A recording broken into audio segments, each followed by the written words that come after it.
La CAMER n'a rien à voir avec la crise anglophone. La CAMER, c'est de l'incompétence et l'irresponsabilité du propriétaire qui s'appelle l'État. Voilà, c'est même le comité central qui vous dit. Je vous surprends, n'est-ce pas? Le président a sorti des textes pour encore essayer de réparer la situation des mandataires sociaux et des gestionnaires d'entreprises publiques pour leur ouvrir la voie à la productivité, à l'intéressement. Et là, c'est le financier qui vous parle. Une entreprise publique ne veut pas dire une entreprise qui ne fait pas les bénéfices. La plus grande entreprise de transport aérien du monde est publique, Singapore Airlines. La plus grande d'Afrique est publique, elle s'appelle Ethiopian Airlines. La plus grande entreprise dans le domaine de l'électricité au monde est publique. Je peux continuer à vous dire. Et toutes les entreprises que vous entendez privées, même Boeing, sont des entreprises subventionnées par la commande publique de l'État américain. Donc, quand j'entends les gens écrire, même les excellents confrères à vous, qui disent que la solution Camerco, c'est la privatisation, c'est du n'importe quoi. D'abord parce que je le dis haut et fort, je mets quiconque le défi de m'apporter le contraire. Il n'y a aucune richesse privée au Cameroun capable d'acheter un avion, un 777 ou un truc. L'investissement est très énorme. Et il faut aussi rappeler à tous ceux qui racontent ce genre de bobards, aux populistes, aux gens, que dans notre économie, jusqu'à la phase actuelle, le plus grand agent économique du Cameroun, c'est l'État du Cameroun. C'est lui qui a les capacités de se substituer à la carence de capitalisme privé national pour agir dans les secteurs qui, peut-être dans 50 ans, dans 10 ans, se trouveront des individus, des particuliers camerounais. C'est ça qui avait expliqué une décision juste à l'époque du président Aïdjo, dont le président Biya était Premier ministre encore, la création de la Société nationale d'investissement. C'est-à-dire l'État intervient dans le secteur concurrentiel en attendant que le capitalisme national soit capable de le suppléer. Il fait donc du portage, comme on dit en finance. Vous comprenez? Il faut avoir le courage de savoir que quelque chose ne marche pas et faire ce qui marche. Il faut remettre en place des structures comme la SNI, une société d'intervention, une agence de prise de participation de l'État et qui gère d'une façon active, dynamique, ses participations. C'est pas le service social. Même le service social, maintenant, dans les pays modernes, on compte sa productivité. Hein. Si vous constatez que vous subventionnez le chômage et que ce que vous appelez les chômeurs ne sont que les gens qui ne veulent pas travailler, vous allez ouvrir un tonneau d'adénaïde pour donner l'argent qui sont les impôts des uns et des autres. Moi, j'ai arrêté de travailler en France quand je me suis rendu compte qu'en fait, je payais plus d'impôts pour nourrir les banlieues de certaines personnes qui n'avaient aucunement envie de travailler. Pendant ce temps, moi, je payais les études à mes fils qui ont fait des brillantes études et tout, mais mon argent allait nourrir tous ceux qui chantaient I Shot de shérif ou bien qui fumaient le départ au paradis. Bon. Et il faut dire la vérité et c'est la vérité qui nous a franchis. Donc, les situations que nous avons ont des raisons qui n'ont rien à voir avec la guerre dans le sud-ouest. C'est vrai la CDC, mais la CDC battait déjà de l'aile. Parce qu'il ne faut pas faire la confusion entre la situation financière et l'arrêt du travail. L'arrêt du travail, c'est clair, ce sont les événements des entrepreneurs du chaos actuellement. Mais la situation financière, la CDC, je la connais du bout des doigts, elle est antérieure 10 ans au moins avant. La preuve, on avait commencé à amputer la CDC, sa partie de thé a été cédée à Dampulo, on l'a saucissonné. Donc, l'État doit se réveiller, et justement, il y a des politiciens paresseux qui aiment le genre de discours qui consiste à dire que c'est parce qu'il y a des troubles que les entreprises ne marchent pas. C'est faux. C'est faux. Hein. À Camerco, ça n'a rien à voir. Camerco, l'État ne fait pas son job. Il veut avoir une entreprise. En même temps, il ne met pas les moyens pour cette entreprise. Vous ne pouvez pas être une entreprise et ne pas avoir votre instrument d'exploitation. C'est ce qu'on appelle l'objet social. D'accord?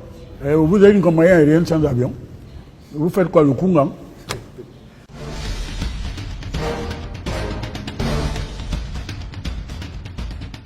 Même réponse. Mettez les gens compétents pour gérer la SONAVA. On en créera encore 2 ou 3 SONAVA. Celle de Limbe, une à Kribi, une autre demain. Dans le nord, on a trouvé d'énormes gisements de pétrole au Cameroun, dans Ouaza. Vous voyez? Par contre, là, Boko Haram nous retarde parce qu'on a trouvé d'énormes gisements au Cameroun. Donc, si la Sonara est arrivée à avoir un incendie, sous réserve que les enquêtes nous révèlent si elles donnent des trucs, on sait au minimum que ça veut dire qu'il y avait un problème de sécurité des installations. Et rien que pour ça, ça veut dire qu'il y a un problème de management.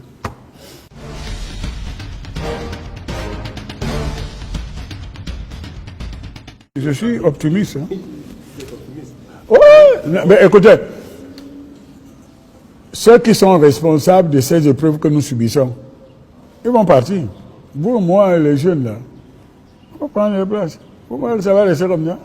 Le jeune, là, le caméraman, demain, c'est lui qui va être peut-être directeur de la production de la CRTV. C'est là, je gérer différemment. Celui-là va quitter la diaspora pour rentrer au Cameroun. Lui-même, même dans son église, là, il ne faut pas le filmer. Il a des problèmes. Parce qu'il y a des gens qui n'aiment pas le mouvement, lui veut le mouvement. Et donc, le problème, c'est qu'une question de vague, de génération. C'est pour ça que je dis qu'il faut s'investir dans l'espérance. Et des hommes talentueux, comme les Christian Pinay Kokaï, tout ça, c'est un ami. Je crois qu'il est pressé et il s'est mis dans quelque chose qui n'apporte pas une valeur ajoutée au mouvement. Or, il faut aujourd'hui qu'il y ait, même d'une façon non déposée à la préfecture pour lui, la société des hommes de bonne volonté pour faire bouger les choses. Chacun là où il se trouve. Hein, et que les talentueux l'emportent. Il faut donc expliquer que les élections, par exemple, qui sélectionnent les décideurs politiques, qu'on fasse tout pour que des médiocres ne passent pas entre les filets. Vous comprenez? Et que chaque parti politique s'engage à ne pas présenter des futurs voleurs ou des trucs, parce que on a créé une région qui ne peut pas contenir cette population de voleurs de Konangui. Bon, il va falloir dire que c'est une trop petite région, parce que quelqu'un qui va en prison, c'est pas pour qu'il meure.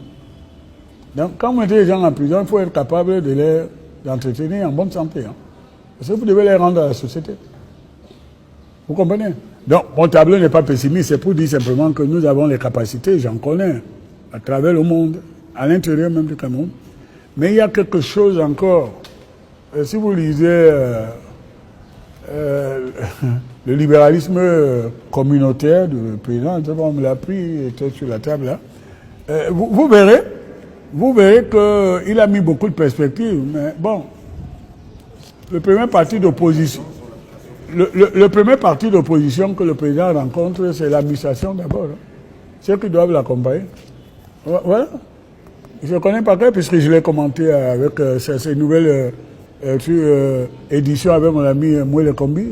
On a fait cette conférence pour le présenter. Alors, le président dit des choses extraordinaires qui sont d'une extrême actualité. J'en ai noté. Mais il faut les mettre en application. Et là, on trouve les fonctionnaires, les administrateurs qui font tout pour que ça ne marche pas, pour leurs intérêts personnels. Et ce n'est pas le MSC qui fait que les entreprises publiques ne marchent pas. Hein. Ce sont les gens qui sont nommés et qui nous font croire même qu'ils sont au RDPC alors qu'ils sont même les adversaires du RDPC. Vous comprenez? C'est la révolution culturelle et intellectuelle qu'on doit avoir. Ma mère m'a appris une leçon, elle a reçu de son père. Si j'ai soif, je cherche un bon verre d'eau pour aller boire. À la rigueur, on m'autorise à prendre une bouteille, mais je n'ai pas le droit de prendre même un seau et tout, parce que je dois en laisser aux autres espèces, pas seulement aux humains. Les animaux qui sont dans la nature, que Dieu a laissés, ils doivent boire aussi. Quand vous entendez qu'il y a des inondations ici, c'est parce que certains sont allés construire sur le lit des rivières, des fleuves. L'homme ne peut pas indéfiniment se moquer de la nature. Si tu détruis la nature te détruit. C'est une Achebe qui l'a dit. If you destroy country, the country will destroy you. Donc, nous sommes devant cette situation. Ça devient même... je suis en train de prêcher là. Parce que l'espace politique est occupé par des catégories de gens. Vous avez les impresarios, ils sont les plus nombreux là. Je ne donne pas les noms. Là. Vous avez les aboyeurs, ils sont à la télé tous les jours. Et il y en a un, je leur demande, mais vous n'avez pas le temps de rester chez vous. Il y a même une chaîne ici, tous les 17h jusqu'à 22h, ils aboient, ils insultent Jésus-Christ, tout le monde. Mais on ne bouge pas avec ça. Et puis vous avez des évangélistes comme moi. Moi, je suis là comme un évangéliste. Je suis allé dans ma position d'évangéliste. Parce que J'ai eu le privilège d'être voisin du président Houphouët-Boigny. Et je fréquentais sa famille. Un jour, je partage à table le président. Il parle et tout. Tous ceux qui ont parlé savent que j'habitais, n'est-ce pas, à rue du Général Bertrand. Et lui, il était à Masseran. On est voisins. Donc, je suis très intime avec la famille. J'ai appris une leçon de cet homme de l'histoire. Il me dit, si une goutte d'eau tombe sur une pierre, même si c'est du granit, ça prendra du temps, mais ça fera le trou sur la pierre. Dites la vérité, rien que la vérité vous affranchira un jour. Et vous, ça ne veut pas dire vous physiquement, les générations. Parce que la vie, c'est comme l'épine de blé. Quand ça pourrit, c'est là que ça sort. C'est ça la force de la vie. Et il m'a dit une autre chose. S'il veut prendre un objet qui a un obstacle, il préfère faire 1000 km contourner, prendre par derrière, que d'affronter un obstacle qui peut le faire mourir. Que les gens apprennent la patience et qu'ils s'inscrivent dans le travail, la durée, pour pouvoir réaliser le bonheur de ce pays.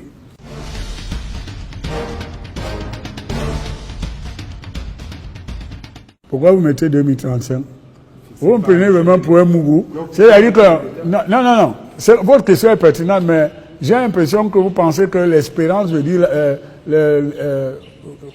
l'optimisme veut dire la naïveté. Non, parce que il ne faut pas qu'il y ait de malcompréhension, de malentendu. Mon optimisme est dû au fait que je crois en l'homme et l'homme, par définition, est appelé à évoluer. Nous croyons que nous sommes au stade de l'évolution ultime de l'homme. Ce n'est pas vrai. Nous sommes encore en stade d'enfance, voire d'obscurantisme, dans des domaines que nous avons abordés ici, tels que par exemple les libertés. Ça fait partie c'est fini l'époque de Robinson Crusoe. Même lui, à un moment, il a fallu qu'il se socialise avec son chien vendredi pour être à l'aise dans son île. Donc l'homme n'est pas encore dans un état d'ultime développement, c'est faux. Je suis né dans ce monde, sur cette planète, qui n'avait que 2 500 000 habitants, 2 500 000 habitants. On a atteint les 7 milliards et on va être 10 milliards en 2050. Bon, ça veut dire que le monde est en développement. Je suis né là où vous êtes ici. C'était la forêt après qu'on ait démoli la maison de mon père à cause de l'UPC en Commando. Je cohabitais ici avec les singes et tout. Dites-moi, si vous trouvez même une sauterelle, c'est que vous avez la chance. Et les gens ne savent pas que les sauterelles, c'est une indication de la vie. Si vous n'avez même pas vu un cafard ou un ver de terre, c'est que la terre est en train de s'assécher. Elle détruit les autres habitants quand vous croyez que vous êtes survivant, mais votre tour va arriver. Vous comprenez? Donc moi, je suis optimiste et je me bats, c'est pour ça que je suis par exemple écologiste. Mes amitiés dans l'espace public, ce ne sont pas tous les incantateurs aboyeurs politiques. Hein. J'ai le Didier Inkwa, je cite son nom, un garçon bazou. Il aime la nature, il se bat tous les jours à Douala pour que les ordures n'entrent pas partout, qu'on laisse les rivières couler, qu'on fasse... Ça, c'est pour moi l'avenir. Et c'est ça. Et donc, c'est cette espérance qui me fait être optimiste, parce qu'il n'y a pas un autre mot en français. Mais je sais aussi que l'optimisme est fondé non seulement sur le cœur, mais la raison, que c'est le sens de l'histoire. Il ne peut pas avoir une défaite de l'optimisme face au pessimisme. Ce serait le suicide de l'humanité. Vous comprenez? L'optimisme va l'emporter sur le pessimisme. Le pessimisme, c'est la négation de la vie. La vie, par définition, est dynamique. Et le pessimisme est statique. Hein? Et ce qui fait bouger quelque chose, c'est la locomotive. Ce ne sont pas les choses statiques. Donc moi, je crois que, parce que je suis un chrétien, je crois que notre avenir est bien et que quand les hommes auront fini de faire tous les désordres, Jésus qui viendra nous sauver.